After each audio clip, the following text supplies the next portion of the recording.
आज स्वाधीनता संग्रामी बिरसा मुंडांकर 150तम जयंती ए अवसर में केन्दुझर जिला घटगाँ पोईजमूला गाँव में निआरा और पारंपरिक ढंग से जयंती पालन करा जायछि। बिरसा मुंडा को भगवान बोली मानिबा सहित प्रतिवर्ष ग्रामवासी तांको गाँवर शाल पूजार्चना करिसेंति। बिरसा मुंडा प्रतिमूर्ति पूजार्चना करिसेंति। एहा सह गाँवर जड़े युवक को बिरसा मुंडा बेश से शाल निकटू पूजा सरिबा परे बिरसा मुंडा बेशरे थिबा युवक को मशाल धराई पारंपरिक नाच गीत नाची नाची बिरसा मुंडा प्रतिमूर्ति पाखक आसी थांती। तेबे बिरसा मुंडा को भगवान बोली मानुथबा आदिवासी तथा एही ग्रामवासी ए जयंती पालन करी बेस खुशी अनुभव करथांती।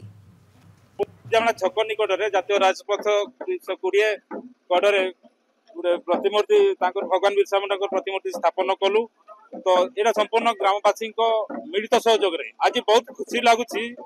सारा भारत वर्ष रे महान स्वाधीनता संग्रामी बिरसा मुंडा आम देश आम जाति गर्व। बाबा बिरसा मुंडा जन्म जयंती पालन करुचु से जन आम आदिवासी संप्रदाय भगवान जन थिले।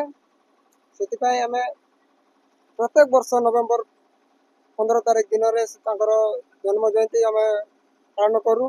प्रथम आम आम गाँ माँ सार पाठ पूजा अर्चना करूँ। आम परंपरा विषय आम साही भाई छोट बड़ भाई भाई समस्त मिसिकी जाऊ नाच गीत आम परंपरा विषय शाला पूजा कर फेरी आसू। 150 जयंती मुंडा प्रतिमूर्ति पूजा कर जाए।